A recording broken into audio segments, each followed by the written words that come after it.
warahmatullahi wabarakatuh. Nama saya Alda Jalite, kelas E semester 6 jurusan Pendidikan Guru Sekolah Dasar. Pada kesempatan kali ini, saya akan menjelaskan tentang sekolah sebagai pusat pengembangan kebudayaan masyarakat. Sekolah sebagai pusat kebudayaan adalah sekolah yang merupakan pusat nilai-nilai yang disepakati sebagai terpuji, dikehendaki, berguna, serta dipertaruhkan bagi kehidupan warga masyarakat, bangsa, dan negara. Dan karenanya dianggap perlu dibiasakan kepada anak didik untuk sedini mungkin menggali, mengenal, memahami, menyadari, menguasai, menghayati, dan belajar mengamalkan melalui proses belajar mengajar di sekolah. Sebagai pusat kebudayaan, sekolah adalah tempat atau sumber bagi pengembangan kebudayaan. Keterkaitan yang sangat erat antara pendidikan dan kebudayaan nasional memerlukan program-program khusus yang perlu dilaksanakan, bukan saja untuk menunjukkan bahwa pendidikan berdasarkan kebudayaan, tetapi juga kebudayaan perlu diwujudkan atau dikembangkan melalui pendidikan. Dengan kata lain, perlu ada program pendidikan untuk pengenalan dan pengembangan kebudayaan, pengembangan sekolah sebagai pusat kebudayaan untuk meningkatkan mutu pendidikan dalam rangka membangun peserta didik Indonesia yang cinta terhadap bermacam-macam budaya Indonesia yang tersebar dari Sabang sampai Merauke. Dan untuk mewujudkan itu bukan hal yang mudah, perlu kerjasama antara guru, peserta didik, orang tua, dan masyarakat sekitar. Nah, ciri-ciri yang harus dimiliki oleh guru dan peserta didik di sekolah sebagai pusat kebudayaan, yang pertama, bertakwa kepada Tuhan Yang Maha Esa. Yang kedua, cinta kepada negara Indonesia. Yang ketiga, bangga memiliki bahasa dan budaya. Yang keempat, ikut serta memajukan negara melalui usaha yang keras. Yang kelima, bertanggung jawab terhadap kemajuan diri sendiri dan anak didik. Yang keenam, bertoleransi terhadap sesama walaupun berbeda suku, bahasa, budaya, dan agama. Yang ketujuh, berkeyakinan bahwa negara sangat memerlukan warga yang rajin, ulet, bertanggung jawab, taat pada peraturan, dan tahu akan kewajibannya. Di dalam sekolah, tentunya banyak sekali perbedaan yang ada pada semua penghuni sekolah. Dari sekolah ini, juga kita sebagai guru akan mengajarkan kepada peserta didik untuk saling menghormati, saling memahami, saling menghargai perbedaan budaya, etnis, agama, dan lainnya yang ada di antara mereka. Perbedaan-perbedaan ini tidak menjadi penghalang bagi para peserta didik untuk bersatu. Dengan perbedaan inilah diharapkan para peserta didik untuk tetap bersatu, saling menghargai, saling mengisi, tidak bercerai-berai, saling bertukar pikiran, juga diharapkan menjalin kerjasama serta berlomba-lomba dalam kebaikan. Bukan malah menjadikan alasan perbedaan itu untuk saling menyela dan mengejek satu sama lain. Ingatlah, semboyan kita Bhinneka Tunggal Ika, yang artinya berbeda-beda tetapi tetap satu. Kekayaan kebudayaan Indonesia perlu digali dan diperkenalkan serta dikembangkan oleh setiap manusia yang ada di Indonesia. Betapa penting peranan sekolah atau pendidikan untuk mengembangkan unsur-unsur tersebut tidak dapat diragukan lagi. Sebagai langkah awal, mungkin sekolah tersebut mengadakan kegiatan ekstrakurikuler yang khusus mempelajari tentang kebudayaan, baik dalam bentuk seni tari, bahasa, seni lukis, seni batik, seni tenun, dan masih banyak lagi. Itu mungkin salah satu cara untuk menumbuhkan rasa senang kebudayaan kepada peserta didik.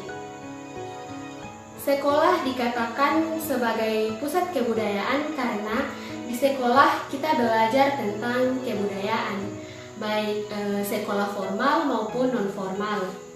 Banyak mata pelajaran sekarang yang dikhususkan untuk mempelajari kebudayaan, contoh antropologi, sosiologi, dan lain-lain. Selain itu juga di sekolah terdapat banyak perbedaan suku, ras, bahasa, dan sebagainya. Di antara para peserta didik, itu juga bisa membantu peserta didik untuk saling mengenal dan mempelajari dari sesama temannya. Sedangkan dari sekolah non-formal seperti kursus, juga pelatihan-pelatihan yang sekarang sudah banyak menjamur di mana-mana, dan dengan mudah bisa kita temukan.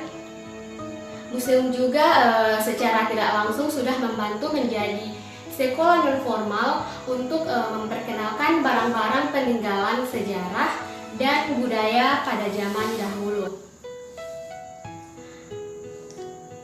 Sekolah memang tidak dapat dipisahkan dengan kebudayaan, karena sekolah merupakan pusat dari pembelajaran yang mengedepankan nilai-nilai leluhur yang telah tertanam sejak dari dulu. Kemudian nilai-nilai asli dari nenek moyang Indonesia tersebut lama-kelamaan akan menjadi sebuah kebiasaan dan perilaku serta budaya yang melekat dari kepribadian siswa-siswi di sekolah tertentu. Misalnya budaya sopan santun terhadap orang tua yang selalu mengutamakan kepentingan bersama daripada kepentingan pribadi atau golongan. Budaya disiplin terhadap segala sesuatu, tidak terpengaruh dengan kebudayaan yang asing dan bertentangan dari kebudayaan yang ada di Indonesia dan sebagainya. Masuknya budaya barat ke Indonesia disebabkan salah satunya karena adanya krisis globalisasi yang meracuni Indonesia. Pengaruh tersebut berjalan sangat cepat dan menyangkut berbagai bidang kehidupan. Tentu saja pengaruh tersebut akan menghasilkan dampak yang sangat luas pada sistem kebudayaan masyarakat. Begitu cepatnya pengaruh budaya asing tersebut menyebabkan terjadinya goncangan budaya atau kultur shock, yaitu suatu keadaan di mana masyarakat tidak mampu menahan berbagai pengaruh kebudayaan yang datang dari luar, sehingga terjadi ketidakseimbangan dalam kehidupan masyarakat yang bersangkutan. Adanya penyerapan unsur budaya luar yang dilakukan secara cepat dan tidak melalui suatu proses internalisasi yang mendalam dapat menyebabkan terjadinya ketimpangan antara wujud yang ditampilkan dan nilai-nilai yang menjadi landasannya, atau yang biasa disebut ketimpangan budaya. Banyak kita lihat sekarang para pemuda, khususnya para peserta didik, melupakan budaya Indonesia dan lebih memilih budaya luar, seperti contoh tarian. Sekarang banyak tarian dari negara-negara barat yang mempengaruhi masyarakat Indonesia. Apabila ini dibiarkan, maka budaya yang kita miliki akan hilang di telan zaman ataupun diklaim dengan negara lain seperti yang terjadi kemarin. Ini menjadi tugas berat guru di sekolah agar mampu menumbuhkan minat peserta didik untuk senang terhadap budaya milik kita. Guru yang mengajar di bidang tersebut juga harus pintar dan berkompeten di bidangnya. Jangan hanya sekedar tahu saja, itu juga merupakan potret yang kurang baik untuk peserta didik. Sekolah harus berperan sebagai agen pembentuk kepribadian yang berlandaskan pada kebudayaan yang tidak bertentangan dengan adat istiadat masyarakat.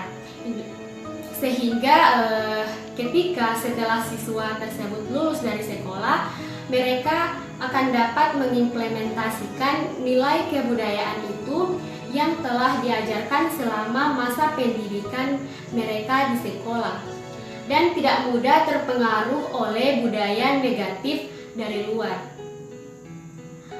Budaya negatif ini dapat muncul dari berbagai aspek, media, pergaulan, dan lingkungan. Inilah fungsi sekolah yang memusatkan pembelajarannya pada kebudayaan agar dapat menjadi benteng yang kokoh, tidak mudah dipengaruhi oleh kebiasaan budaya dari luar yang mengancam itu. Pengembangan sekolah sebagai pusat kebudayaan untuk meningkatkan mutu pendidikan dalam rangka membangun manusia Indonesia secara terperinci. Tujuan pengembangan sekolah sebagai pusat kebudayaan yaitu yang pertama, meningkatkan mutu pendidikan. Yang kedua, menciptakan masyarakat belajar. Yang ketiga, membentuk manusia Indonesia seutuhnya. Yang keempat, menjadi sekolah sebagai teladan bermanfaat bagi masyarakat sekitar. Sekolah merupakan harapan para masyarakat untuk menjadikan Indonesia sebagai negara yang bukan hanya kaya dalam budaya, namun juga kaya dengan generasi penerus bangsa yang pintar dan mencintai budaya Indonesia. Hal ini juga butuh kerjasama antara guru, peserta didik, dan masyarakat agar tercapai tujuan seperti yang diinginkan. Cintailah budaya dalam negeri untuk membantu memajukan dan membawa budaya Indonesia ke ranah internasional. Demikianlah penjelasan saya mengenai sekolah sebagai pusat pengembangan kebudayaan masyarakat. Lebih dan kurangnya saya mohon maaf. Wassalamualaikum warahmatullahi wabarakatuh.